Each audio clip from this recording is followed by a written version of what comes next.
안녕하세요. 환자 안전사고에 대해 함께 살펴보겠습니다.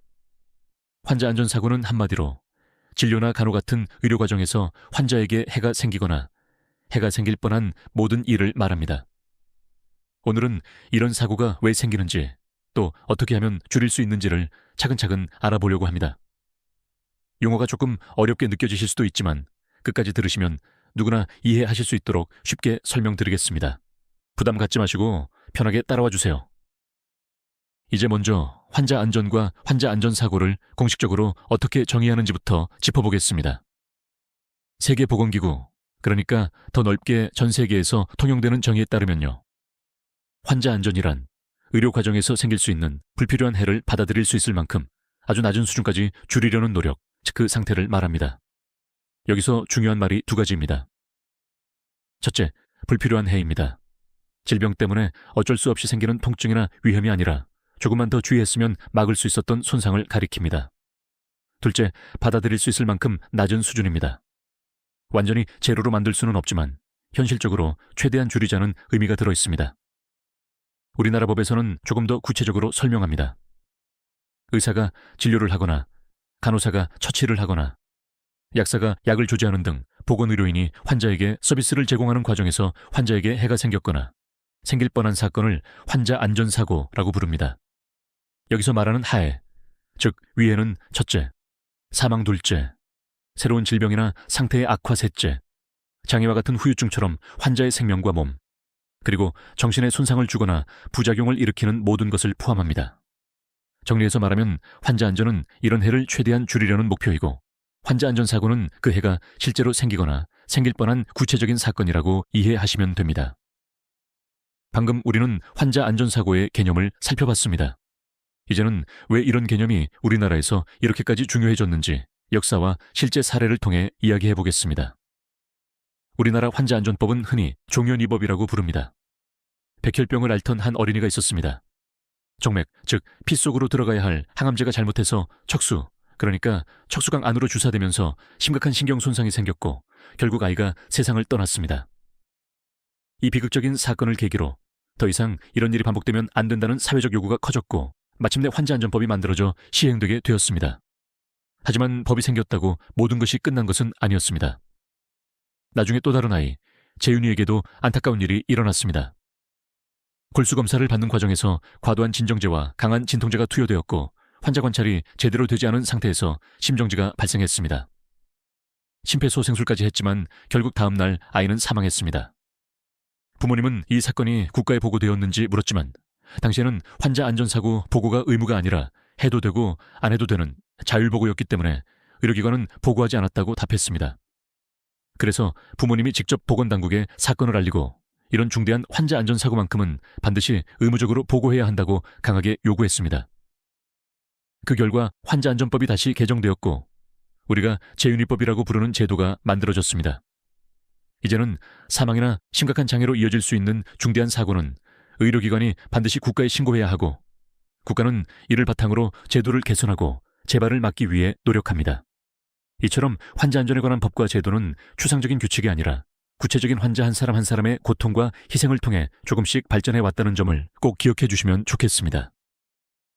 이렇게 힘든 사건들을 계기로 법과 제도가 만들어졌다면 이 제도가 실제로는 어떻게 작동하고 있을까요? 숫자로 한번 상황을 살펴보겠습니다. 최근 몇 년간 환자 안전사고가 국가에 얼마나 보고되고 있는지 보면 보고 건수는 계속 증가하는 추세입니다. 이걸 보시고 사고가 점점 더 많이 나는 거 아닌가요? 하고 걱정하실 수 있는데요. 꼭 그렇게만 볼 필요는 없습니다. 첫째 이유는 제도가 자리 잡으면서 의료기관과 의료진이 예전보다 훨씬 더 적극적으로 보고에 참여하고 있기 때문입니다. 과거에는 비슷한 사고가 나도 이 정도는 그냥 넘어가자 하고 묻히는 경우가 많았지만 이제는 작은 사건 혹은 사고로 이어질 뻔한 일까지 신고하는 문화가 조금씩 생기고 있습니다. 둘째로 국가 차원에서 환자 안전 교육과 캠페인을 강화하면서 의료진이 이 상황은 환자 안전사고에 해당하겠다라고 인식하는 범위가 넓어졌습니다. 같은 상황이라도 예전에는 사고로 보지 않았던 것들을 이제는 위험 신호로 보고 있다는 뜻입니다. 물론 숫자가 늘어나는 부분 중에는 실제 사고 자체의 증가도 일부 포함되어 있을 수 있습니다. 그래서 이 통계를 볼 때는 단순히 건수만 볼 것이 아니라 사건의 유형, 중대도, 재발 여부까지 함께 분석해야 합니다. 여기서 여러분이 기억하시면 좋은 포인트는 하나입니다. 보고 건수가 늘어난다는 것은 숨기지 않고 드러내서 같이 배우겠다는 학습 시스템이 작동하기 시작했다는 신호이기도 하다는 점입니다. 이제부터는 이런 보고 자료를 바탕으로 어떤 사고들이 주로 발생하는지 조금 더 구체적으로 살펴보겠습니다. 지금까지는 환자 안전사고의 전체 규모를 숫자로 보았습니다. 이제는 실제로 어떤 종류의 사고들이 자주 일어나는지 조금 더 구체적으로 나누어 보겠습니다. 환자 안전사고는 먼저 낙상사고가 매우 많습니다. 침대나 휠체어에서 내려오다가 화장실을 가다가 넘어지거나 떨어지는 경우죠. 고령 환자나 수술 직후 환자에서 특히 흔합니다. 두 번째는 투약 오류입니다. 약을 잘못 처방하거나 이름이 비슷한 약을 바꾸어 주거나 용량이나 투여 시간을 혼동하는 경우가 여기에 포함됩니다. 인슐린처럼 고위험 약물에서는 작은 실수도 심각한 저혈당이나 합병증으로 이어질 수 있습니다. 세 번째는 수술이나 시술과 관련된 오류입니다. 예를 들어 수술 부위를 잘못 인식한다든지 필요한 기구가 준비되지 않았다든지 하는 문제들이 있습니다. 네 번째는 진단과 검사 오류입니다. 검사 결과를 잘못 해석하거나 필요한 검사가 제때 시행되지 않아서 진단이 늦어지는 경우도 환자 안전사고로 볼 수 있습니다.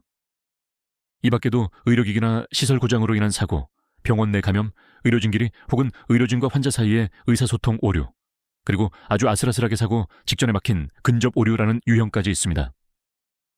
지금 말씀드린 유형들을 머릿속에 한번 떠올려 보시면 좋겠습니다.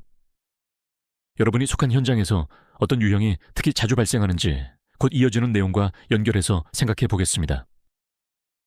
방금 환자 안전사고의 여러 유형을 살펴봤는데요.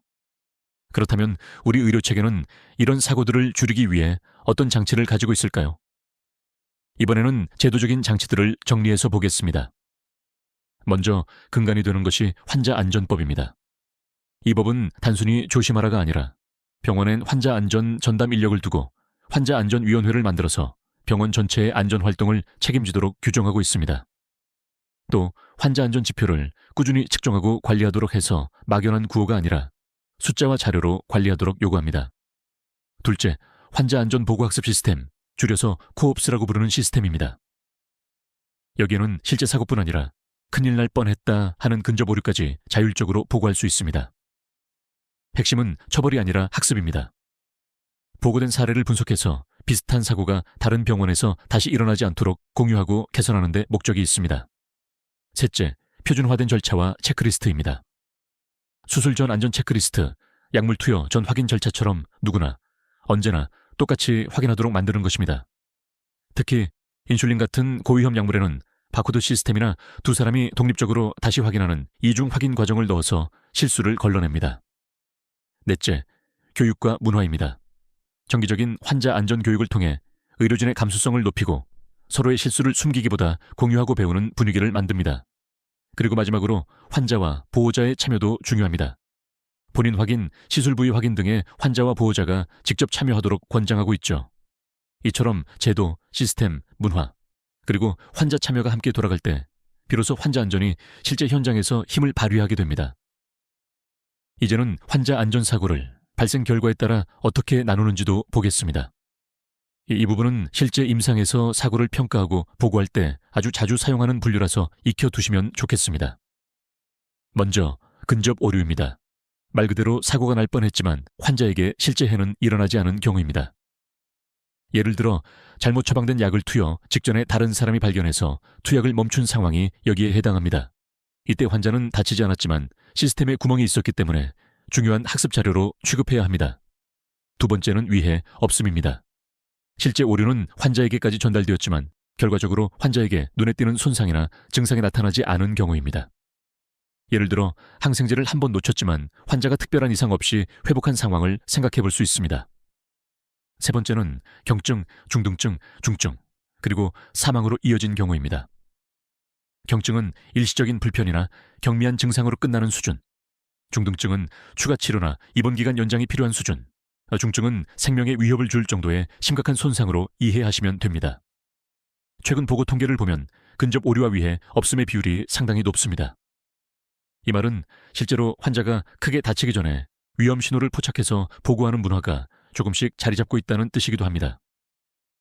따라서 우리는 사망처럼 눈에 보이는 큰 사건뿐 아니라 근접 오류와 위해 없음 사례를 미리 알려주는 경고등으로 보고 체계적으로 분석하고 개선에 활용해야 합니다. 이제 이런 사고들을 분석할 때 자주 사용하는 안전 모델 하나를 예로 들면서 사고가 어떻게 만들어지는지 조금 더 구조적으로 살펴보겠습니다. 조금 전에는 사고의 결과를 기준으로 분류해 보았습니다.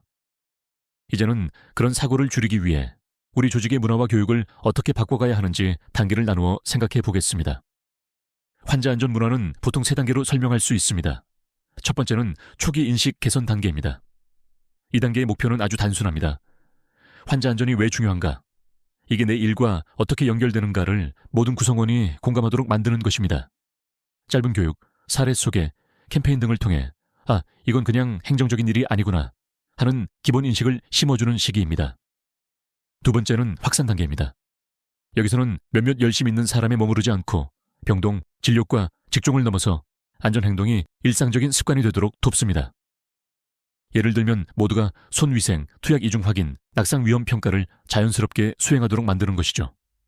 이 과정에서 교육과 피드백, 사례 공유가 반복적으로 이루어져야 합니다. 세 번째는 문화 정착 단계입니다. 이 단계에 이르면 사고 보고와 학습 활동이 해야 하는 일이 아니라 당연한 일로 받아들여집니다. 오류를 보고해도 처벌받지 않고 오히려 잘했다, 덕분에 배운다 라는 반응이 나오는 분위기입니다. 필요할 때는 강제 교육이나 제도적 장치도 사용하지만 궁극적인 목표는 자발적인 참여입니다. 여러분이 계신 조직은 이 3단계 중 어느 지점쯤에 있는지 한번 떠올려 보시면 좋겠습니다. 곧 이어서 이런 문화를 뒷받침하는 구체적인 시스템과 방어벽의 개념을 연결해서 살펴보겠습니다. 지금 말씀드린 환자 안전 문화와 교육이 현장에서 어떻게 작동하는지 이해하기 위해 아주 유명한 모형 하나를 소개하겠습니다. 바로 스위스 치즈 모델입니다. 이 모델은 사고가 한 번의 큰 실수 때문에 생기는 것이 아니라 여러 단계의 방어막에 있는 작은 결함들이 우연히 한 줄로 겹치면서 발생한다고 설명합니다. 노란 치즈 한 장을 하나의 방어막이라고 생각해 보세요. 예를 들어 첫 번째 장은 의사의 처방, 두 번째 장은 약국의 조제, 세 번째 장은 간호사의 투약 확인일 수 있습니다. 각 방어막에는 구멍이 있습니다. 바쁜 근무, 피로, 의사소통 오류 같은 것들이 그 구멍입니다. 평소에는 실수가 발생해도 어느 한 단계에서 발견되어 막히기 때문에 근접 오류, 즉 큰일 날 뻔했네에서 끝이 납니다. 하지만 운이 나쁘게도 여러 방어막의 구멍이 일직선으로 겹치는 순간 오류가 그대로 환자에게까지 도달해서 실제 사고가 발생하게 됩니다. 이 모델이 우리에게 주는 메시지는 분명합니다. 개인 한 명을 탓하기보다 각 단계의 치즈에 뚫려 있는 구멍을 줄이고 방어막을 여러 겹 두껍게 만드는 것이 중요하다는 것입니다. 그래서 다음으로는 이 스위스 치즈 모델을 실제 약물, 특히 인슐린 투약 상황에 어떻게 적용할 수 있는지 연결해서 생각해 보겠습니다. 스위스 치즈 모델을 통해 사고가 여러 방어막에 구멍이 겹칠 때 생긴다는 것을 보았습니다. 그렇다면 우리에게 남는 질문은 하나죠. 그 구멍들을 어떻게 줄이고 방어막을 어떻게 두껍게 만들 것인가입니다. 이 부분을 예방 전략이라는 관점에서 정리해 보겠습니다. 첫 번째, 추근법과 제도입니다. 환자 안전법과 관련 규정을 충실히 지키는 것이 가장 기본적인 출발점입니다. 전담 인력을 두고 환자 안전위원회를 운영하며 정기적으로 지표를 점검하는 활동이 여기에 포함됩니다. 두 번째는 보고학습 시스템을 활발히 돌리는 것입니다. 사고와 근접 오류를 코옵스에 꾸준히 보고하고 그 사례를 팀에서 함께 검토하면서 재발 방지 대책을 만들어 가야 합니다. 누구 잘못이냐보다 우리 시스템에 어떤 구멍이 드러났는가를 묻는 태도가 중요합니다. 세 번째는 표준화된 업무 절차와 프로토콜입니다. 수술 전 확인, 투약 전 이중 확인, 낙상 위험도 평가처럼 반복되는 과정을 체크리스트로 만들어 바쁘고 피곤해도 빠뜨리지 않도록 하는 장치입니다. 네 번째는 사람에 대한 투자입니다. 정기적인 환자 안전 교육과 시뮬레이션 훈련으로 의료진의 역량을 높이고 동시에 환자와 보호자가 질문하고 확인에 참여하도록 환경을 열어주어야 합니다. 마지막으로 시설과 장비 관리도 빼놓을 수 없습니다. 미끄럼 방지 바닥, 안전 손잡이, 잘 보이는 조명, 정기 점검된 의료기기들이 모두 하나의 방어막이 됩니다. 이렇게 제도, 시스템, 사람, 환경이 함께 작동할 때 스위스 치즈의 구멍은 점점 줄어들고 환자에게 도달하는 위험은 눈에 띄게 낮아질 수 있습니다. 지금까지는 예방 전략을 큰 틀에서 쭉 정리해봤습니다. 이제는 같은 내용을 조금 더 현실적인 관점에서 여러분 각자가 현장에서 무엇을 할 수 있을지에 초점을 맞춰 보겠습니다. 먼저 법과 제도는 틀을 제공합니다. 하지만 이 틀을 실제로 움직이는 힘은 일선에서 일하는 의료진 한 사람 한 사람에게서 나옵니다. 보고 학습 시스템도 내가 경험한 근접 오류 하나를 성실하게 기록하는 것에서 출발합니다. 이 정도는 그냥 넘어가도 되겠지라는 생각을 이것도 누군가에겐 중요한 학습 자료가 될 수 있다는 관점으로 살짝만 바꿔보시면 좋겠습니다.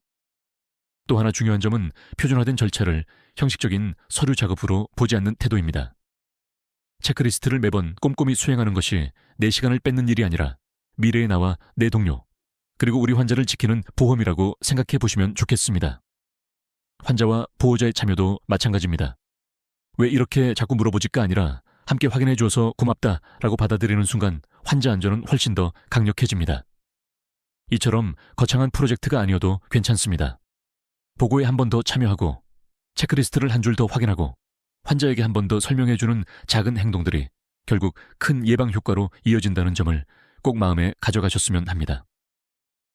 이 강의에서 우리는 환자 안전 사고가 무엇인지, 또 왜 한 명의 실수가 아니라 제도와 시스템, 문화가 함께 얽혀있는 문제인지 살펴보았습니다.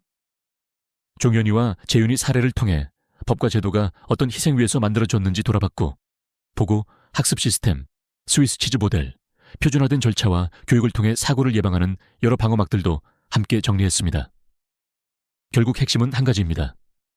환자 안전은 특별한 누군가의 일이 아니라 진료에 참여하는 모든 사람의 작은 실천에서 시작된다는 점입니다.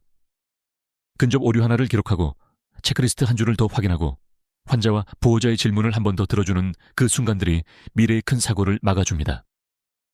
오늘 강의가 여러분이 현장에서 내리는 작은 선택과 행동에 조금이나마 힘이 되었으면 합니다. 함께 고민해 주셔서 고맙습니다.